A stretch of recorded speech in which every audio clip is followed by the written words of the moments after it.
You do not go to work hoping to deal with a whole bunch of coworker drama. No one does, which is exactly why you don't do office politics. But is that the problem? Most people try to avoid office politics by avoiding office politics. Seems logical, right? But that's kind of like leaving your front door wide open when you go out for the day. Which, fun fact, I live in New York City and I did this by accident one day with my work bag full of my laptop and my iPad right in front of that open door. Now, I have security cameras and I can see that tons of people walked by that day, but nobody came through the door and no one robbed the place. Most people are good and kind and ethical, so when they walked by that open front door, they didn't see it as an invitation. They just kept on walking and probably assumed someone was home because who leaves their front door wide open in Brooklyn? I luckily have good neighbors. Maybe if I had a nosy neighbor who happened upon the opportunity, they would have come in, taken a gander around, and gossiped about everything that they saw with the rest of the block. I also live in an area that has a lot of break-ins.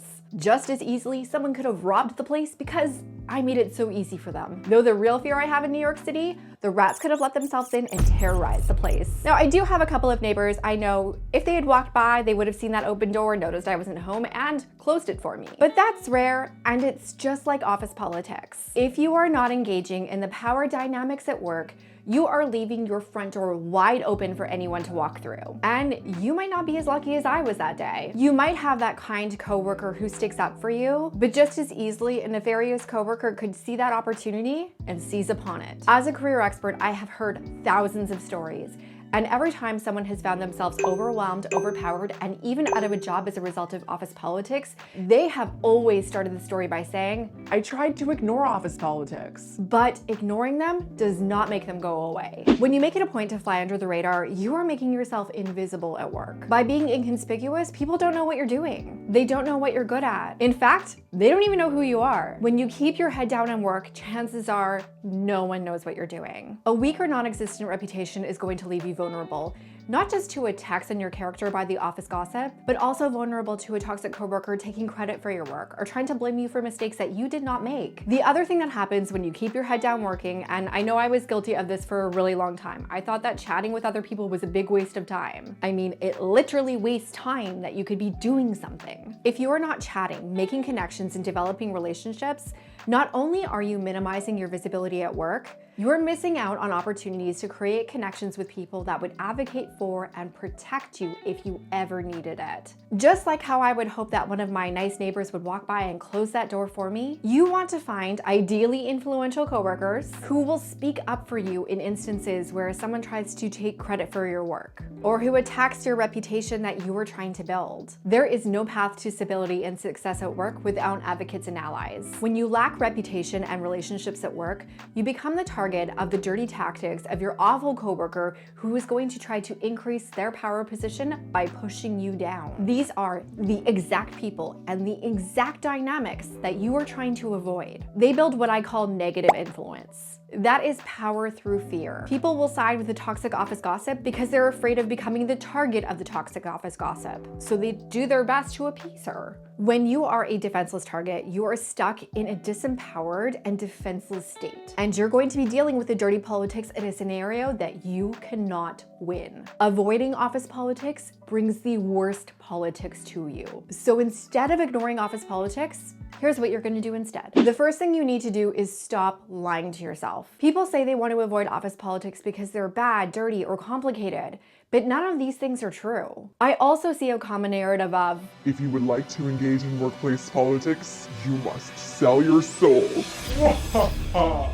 I started my career as someone who thought office politics were awful. I wanted nothing to do with them, just like you. I did not want to play the game, and I did not play the game. I suffered the invisibility that caused, the frustration of non-existent annual pay increases that came with it, and became the target of toxic office gossip that I talked about in another video. It was after I immigrated to New York City and I was actually working at Salesforce that I realized I wanted my career to advance, but it was not going anywhere. Luckily, I worked with an incredible leader. Another woman who had a meteoric rise in her career, who was genuine, kind, and helpful. One day I asked her, "How did you do it?" and she told me, "You need to learn how to navigate office politics." That is when I started paying attention. I observed the power players. I started to read books and research. Once I started to learn about the power dynamics at work, I realized that I got to choose how I played the game. Office politics are power dynamics, and power is not inherently good or bad. There is no need to step on anyone to get ahead. And I could maintain my values, my ethics, and my morals as I accelerated my career. I even saw how engaging in the power dynamics put me in a position that I was able to uplift others along the way as well. When I applied what I learned, everything changed, and I reached the executive level by the time I was 32 years old, which is not an easy feat as a woman in tech. All that being said,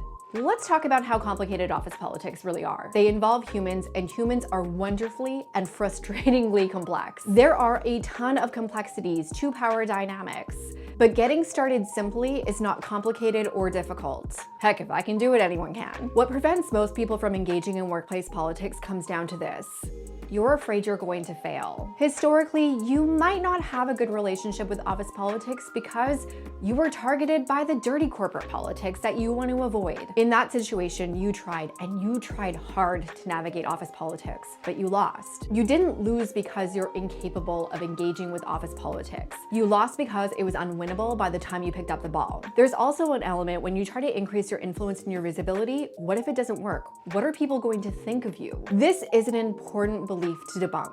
The truth is, when you build your reputation, you establish relationships, and you increase your influence at work, you cannot fail. Will the payoff be immediate? Absolutely not. We're gonna set realistic expectations, so you might get some instant wins. But when you do these things, you begin to build momentum. And that momentum begins to build upon itself to help you get the pay, the promotion, or just the recognition that you're going for at work. It will also put you into the position where you are impervious to attacks from your toxic coworkers, and down the road, eventually opportunities are going to start to be created just for you. Boundaries are another thing that are going to help you avoid office politics for real. There is a tactical level to this that we have talked about many times on my channel, such as not oversharing at work. But the thing that no one talks about that is instrumental in avoiding office politics is being clear on what you will engage with, who you will engage with, and when you will and will not respond. I have seen so many people make their situations so much worse by emotionally reacting to those political situations at work. Toxic tactics are rarely going to be diffused through an emotional reaction. In fact, it's almost guaranteed to make it worse. Even worse, if they didn't respond in the first place, the whole situation would have just faded away. When you're clear on these boundaries, not only is it going to change your responses, it is also going to shift your energy. And that can play a big role in truly avoiding the dirty office politics that you want to avoid at all costs. Which brings me to another strategy to avoid office politics,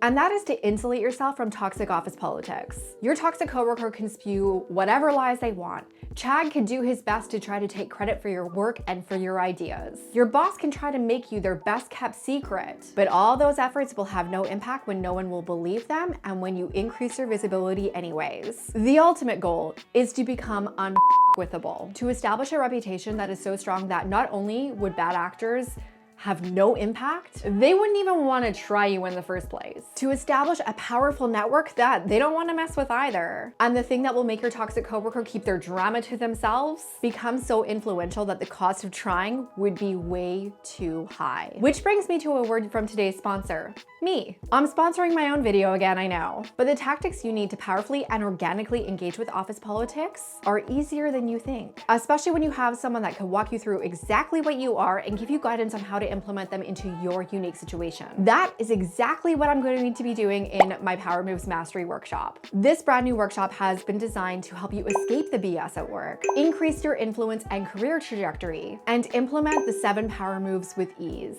You can learn more and enroll at powermovesmastery.com. There's one more thing that we need to talk about that will make you the target of the office politics that you want to avoid. It will also sabotage all of your efforts to build your reputation, relationships, and influence at work. We all know there are unwritten rules at work. Many that you have heard your whole life, like Work hard to get ahead. some rules, like that one, are intentionally incorrect to keep you from gaining power and influence at work. But some rules are secret, known only to the most powerful people at work. These rules will also help you avoid drama at work. You need to know what they are. So go and watch this video right now to find out the 5 unwritten rules you should never break at work.